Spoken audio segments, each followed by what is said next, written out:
Good morning, everybody. Thank you for having me. For the people that have been on Zoom and haven't seen me, it's nice to meet you virtually. Yes, That's on his music director here at Dumbarton. Now for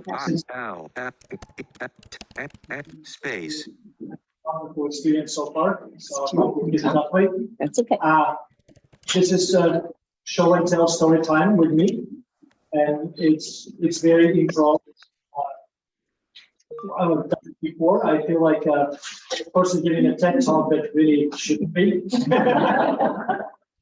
But nevertheless, it never stopped me about telling you how interesting my life has been before. So I have a few things to share, a few videos and some pictures, and I hope you find them interesting. And then we'll move to show you got questions. So we'll focus on the split it and see how it goes and where it takes us. When I used to play on tour, it was always a concert with an interactive component where we did questions and answers, but always started with the music. So the demo video, it's one of my favorite pieces that luckily was recorded when I did a thing for the Packet Institute, which I'll talk to you about later. But without much ado, I want to play that video. So,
No, it's some other church. Yeah. I asked Shirley to turn off the screen share because I couldn't see it. Stefan speaking. I said, well, he's controlling the screen share. Here we go.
all right, let's one of those fortunate moments that I actually like how I played, and somebody had to record it. It's almost never the case. They're recordings for musicians are a strange thing.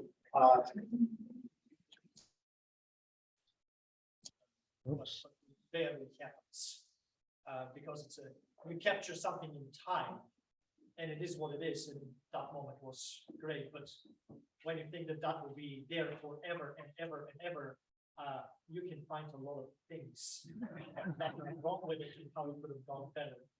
Most musicians don't listen to their recordings ever, or avoid it if at all possible.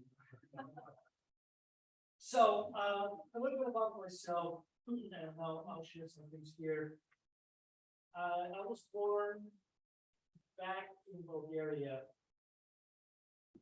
and I grew up there. My family still lives there. I finished high school there, and for many of you, I don't know if you know, but so I grew up mostly. I happened to witness the fall of communism. So.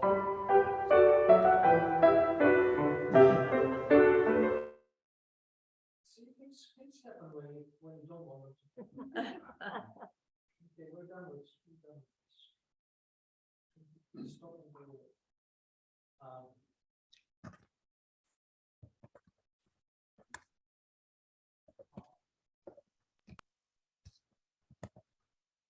Okay. So this is the city that I was born in. It's called Plovdiv. It's the second largest city in Bulgaria. It's about 350,000 people. It is also the oldest continuously inhabited place in Europe. It's the oldest one that they found the ruins is somewhere around the Thracian period. So when the ancient Greeks were around, that was still around. It was the capital for Philip, who was the father of Alexander the Great. And then it was Roman, and then it was Turkish, and then it was Russian, and then it was Bulgarian. But anyhow, this is the overall place. You can see some of the Renaissance things. My wife gets annoyed when we go to see historical things in this country. This is actually the summer opera stage that we use that I grew up, which is an actual Roman amphitheater. So I'm like, yeah, unless it's 1,000 years old, I'm not impressed. And that's a little bit of the pedestrian zone. It's somewhat of a European feel to it. As Bulgaria was still communist when I was a kid, so how that works in particular about me is that when I was 4, I think, we went to a summer resort that had a piano. And I said, I want to play the piano. And I wanted to play the piano because it had pedals, and that's what I was interested in.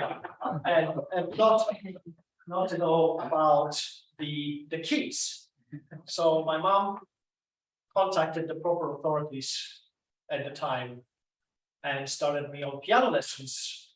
And about 6 months into it, I was like, I'm done with this thing.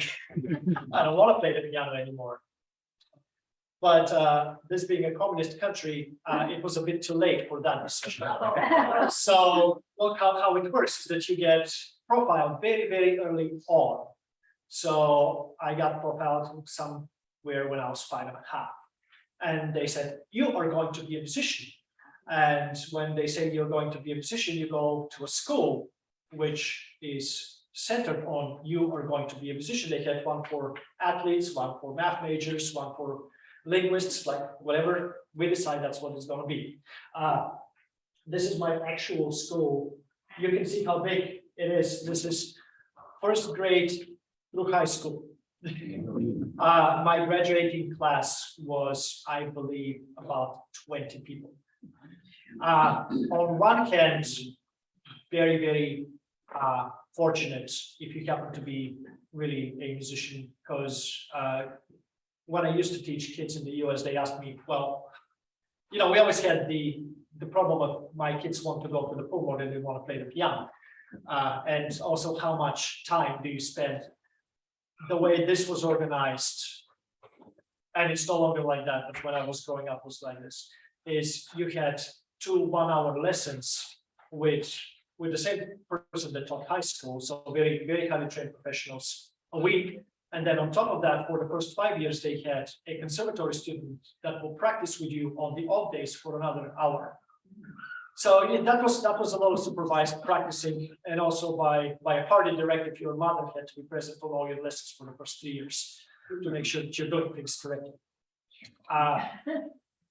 So that was fortunate. Also, we got to learn things that most people don't get in high school, which was music history, theory, and philosophy, aesthetics, history of art, all these things. Now, on the flip side, we dropped math at 8th grade, and pretty much every science, with the exception of language and history. When I first came to this country in the University of Arkansas, University of Central Arkansas, for those that want to be really precise, they gave me an entrance exam. And I was like, I'm not taking it. I was like, I have no idea what those triangles with letters next to them are. They were like, no, I'm sure you'll do fine, just try. I was like, okay, I'll sit here for 45 minutes if you want me to. But that was fun. Luckily, I got to catch up on all my gen eds there. So I did eventually take calculus in the University of Arkansas, which was nice. It has served me more than a lot of other things. I'll get to that part of the story, but anyhow, that's my little school. And just so you don't think that it's all idyllic like that, this is a pretty close approximation of what my living quarters building looked like. It was all concrete jungle, and when I left for the US when I was 18, there was, I'm told, a sigh of relief from all the neighbors. Because those are concrete buildings and they're not soundproof anyway.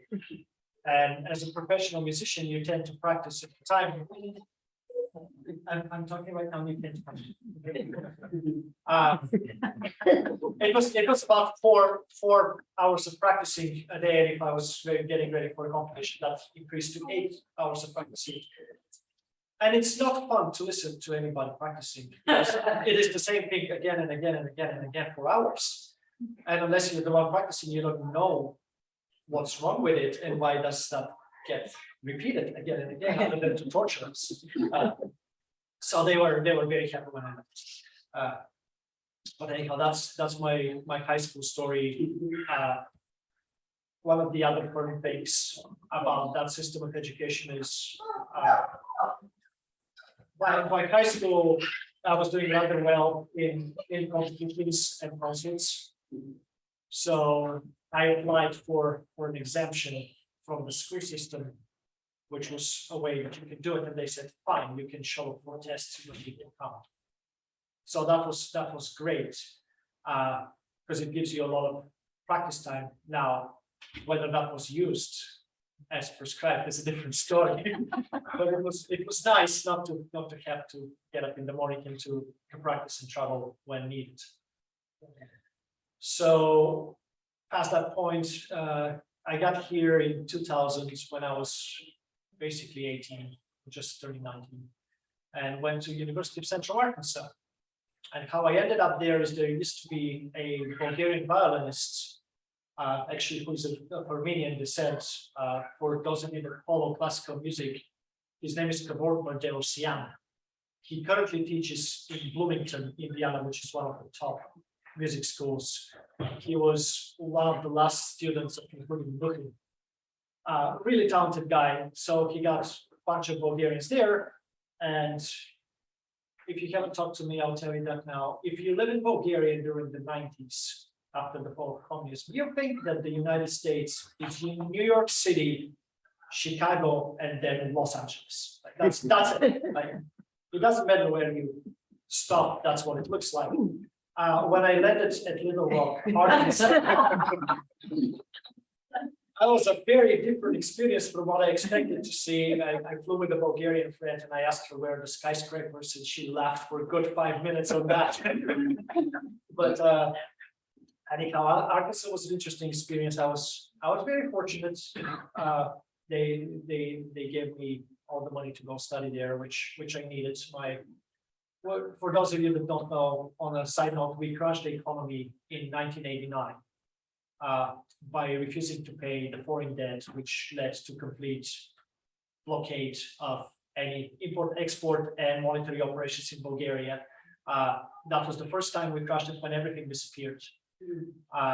So if you imagine a store the size of Walmart and the only thing in there is a shelf of vinegar, that's what things look like. And then for the fun of it, we also had a ration system. So it didn't matter how much money you have, the government issued rations and you have to go present that thing. My brother was born in '89, so that was quite a challenge, finding simple things like milk. And then we crashed it again in '96 the other way, when there was no oversight of the banking system. So they ran a bunch of basically pyramid schemes and then left the country. And inflation of January of '97, I think, when you look at the statistics, was 345% for the month of January. Now, me being a musician, I used a lot of library music, and I never returned it because I have a problem with deadlines. And it's the only time that I have been convicted in my entire life. I mean, the Central Library sued me and won. For library fines, luckily by the time they got to prosecute that, we have run about 1,000% inflation. So it meant nothing at that end. It was about the equivalent of a chewing gum that I owned them. But anyhow, it's also when I left, my parents scraped basically about $200 and that was it. And I was very fortunate. They were happy to have me at University of Central Arkansas. I was happy to be there. And I got to study. They paid for my housing and all these things. And it was great for about 6 months and then I wanted out. That was also because I took a trip to Chicago. And my piano teacher, who is in Arkansas, a fantastic guy, really talented, and he's helped me ever since, realized what was going on. He was like, I'm going to take you to Chicago to see the Chicago Symphony, so you don't think that the United States is Arkansas. You know, on one hand, yes, on the other hand, I was like, I want out. So he helped me a lot with a lot of things, but a couple of years later, I got to Peabody Conservatory of Johns Hopkins, which much better place, really fantastic teachers, and luckily enough, they were happy to have me as well. In retrospect, I was so happy to stay there that I overstayed my welcome in a way. But I got my bachelor's. I trusted Marcus. I got my bachelor's there, and then I got 2 masters, and then I got a doctorate. So I was just like, I'm going to stay here till you tell me to leave, and they did. At the 7th year of my doctoral degree, they said, you have 6 months to complete that, which was not, circling back to issues with deadlines. But it was a great time. I got to work with a lot of people and meet a lot of people. Very fortunate. That's where actually I met the guy that I toured with a lot. When I arrived at Peabody, can everybody see? No. Okay. Let me see if I can share the proper screen now. So the cellist, who is a dear friend, his name is Amit Pellet. He is an Israeli cellist who got hired to teach at Peabody the same year that I arrived, at the tender age of 29, which was pretty incredible. I think he's still probably the youngest hire ever in Peabody. And I played for his students because I needed money. So anyhow, we got to know each other and we got to enjoy playing with each other. Eventually, he was the guy that I toured for about probably 5-6 years. And that was great fun. That was while I was doing my doctorate, which is why I wasn't writing my dissertation. But we got to tour pretty much the entire United States and some great concerts in Germany and the Dominican Republic, which was actually quite fun. And also my really greatest experience touring was we played in St. Petersburg in the small hall as part of one of their things. I'll show you a picture in a second. And that was fantastic. Really. I had to learn the Rachmaninoff sonata for that concert. And the Rachmaninoff sonata is one of the hardest. Still not there? Okay. I don't know how that is doing it, but we'll get to it.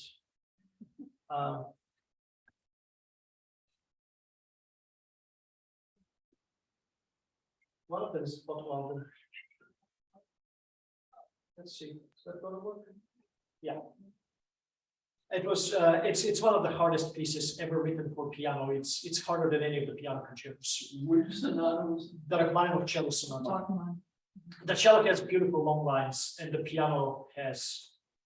I have had multiple pianists get lost while turning pages on. It is impossible to follow unless you know it. But anyhow, this is part of the fun tours. We played the concerts at Notre Dame, and part of the contract was that they have to take us to the big Notre Dame game. So that's why we're wearing the appropriate jackets and got to sit in the nice seats, both on the field and up in the lodge. That's their hall, which was one of the nice things. And that's the picture in Russia. This is the small home of the in St. Petersburg. And this is bragging rights, but because at the time when we were touring, he was playing Pablo Casals cello. Wow. Which is a 1685 Profilo, who is the best cello maker. The Stradivari cellos are not as good.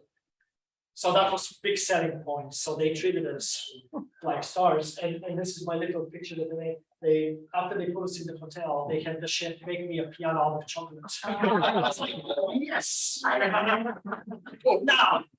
that being said, I thought that I shouldn't make all of this being, oh, look at how great touring life is.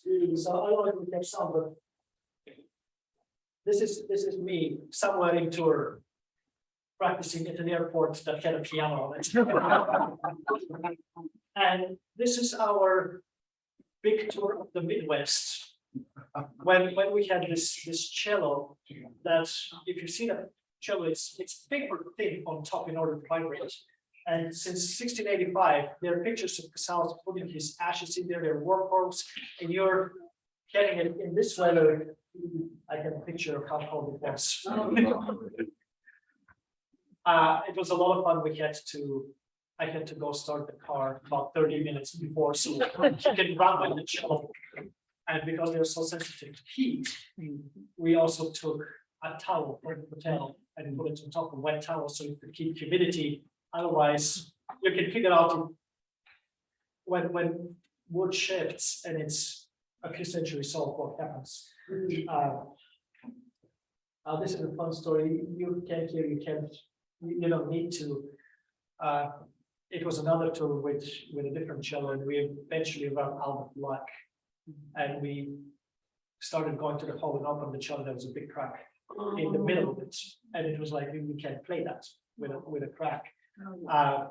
So they scrambled, and that was somewhere in like Iowa or North Dakota or some place like that. And they found a cello in a bar that belonged to somebody. And this is the cello from the bar. And me trying to figure out how to play it because we have to go on stage in 30 minutes. It was the quietest I've ever played on piano, ever. With cellos, basically, the better the instrument it is, the bigger the projection it is. And when you get a cheap instrument, it carries from here to there, and that's it. So that's it. And those are some other fun pictures. This is touring in Wisconsin, and this is actually a really nice concert in Montana, where we got to hang out with real cowboys because it was the only good restaurant in town. But they know how to do steak. Was the best filet mignon I've ever had in my life. And you know, you learn how to talk to people, all backgrounds. So that was an interesting experience because, you know, it was right after in the midst of the surge in the Iraqi war, I believe. And it starts like a bad joke, you know, a communist and an Arab walk into a bar.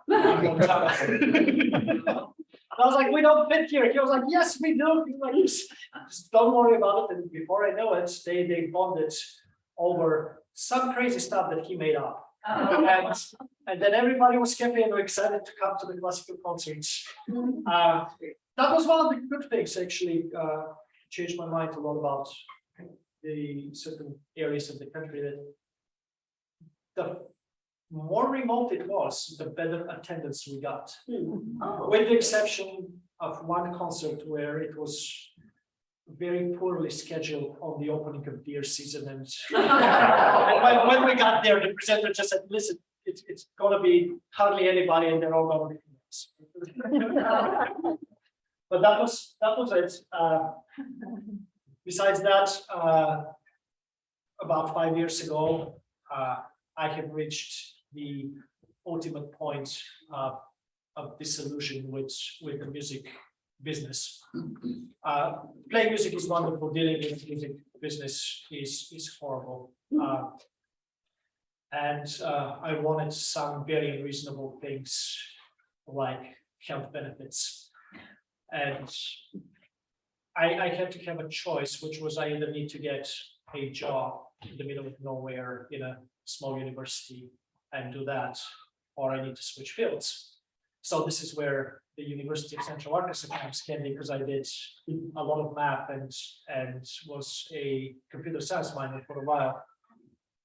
So hard left turn.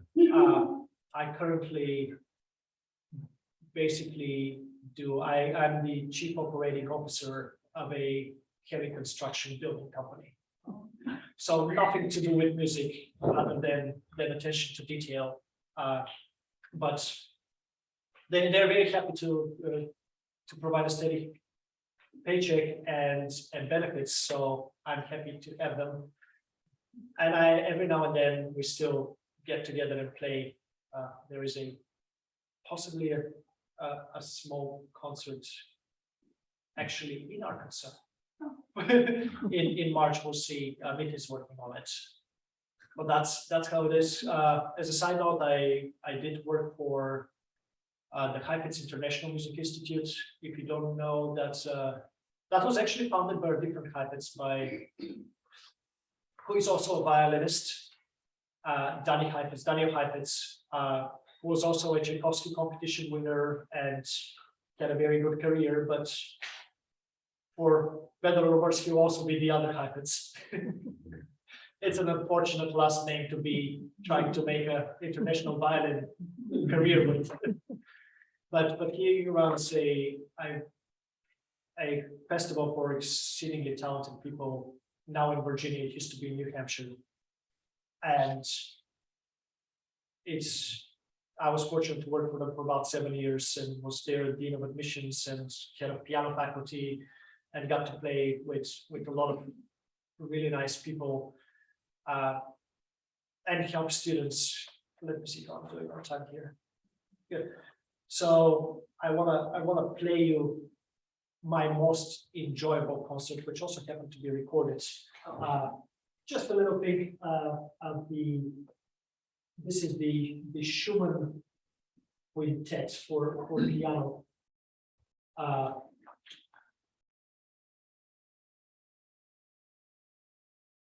So why is it most enjoyable? Yeah, I'll share this.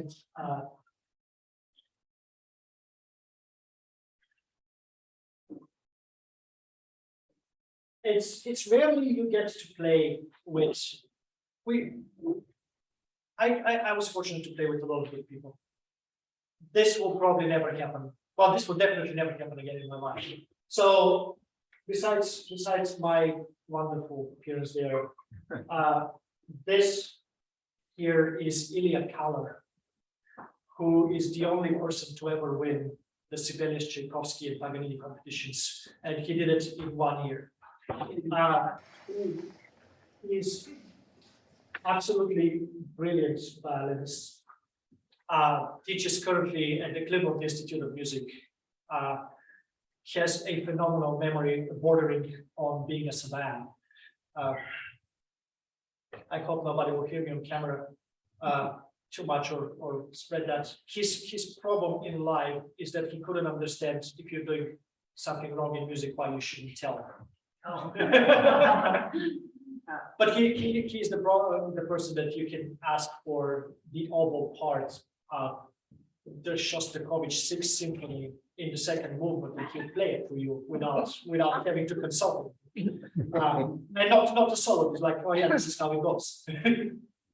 So him and the violist actually is the former principal violist of the New York Phil. He's a fantastic guy, and the cellist is Antonio Lissi, who teaches at UCLA. Fantastic guy, has a big in Europe, and they've been faculty at Heifetz for a long time. So through me being good at what I do and also twisting a lot of arms and being like, I'm not coming unless you let me do that. I got to do that, and I just want to wrap up my talking with, I'm just going to play the first movement. It's the whole quintet, and maybe just a little bit. We won't go the whole thing, but just the taste of something that I like and I'm proud of.